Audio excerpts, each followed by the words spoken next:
S'adapter à son auditoire, bien sûr. C'est une autre condition de réussite. Se mettre à la portée de son public avec un vocabulaire adapté. N'utilisez pas de jargon si le public ne connaît pas le sujet.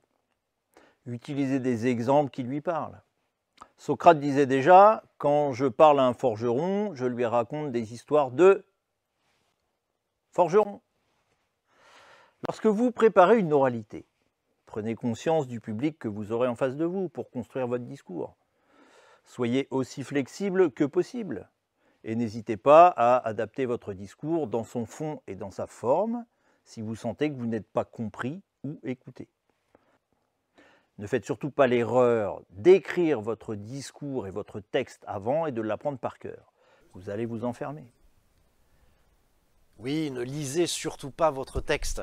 Faites attention, lire, ce n'est pas parler. Lire, c'est dire de l'écrit. Et on n'écrit pas comme on parle, donc faites attention à ça. Préparez-vous plutôt un fil conducteur, une sorte de checklist, qui va vous guider tout au long de votre présentation. N'oubliez pas que votre auditoire est passif. Ça va être à vous de créer la relation.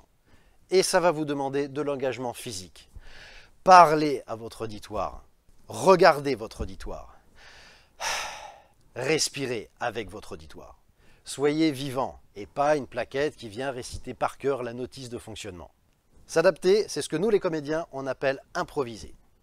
J'ai joué dans un spectacle à peu près 400 fois et au bout de 200 représentations, mes amis venaient me voir et me disaient « Au bout d'un moment, Marc, tu commences pas à t'ennuyer un petit peu à jouer ce spectacle ?» Eh bien, pas du tout. Je me suis jamais ennuyé parce que tous les soirs, j'ai eu un public différent. Et tous les soirs, j'ai dû m'adapter à cet auditoire et à ce public.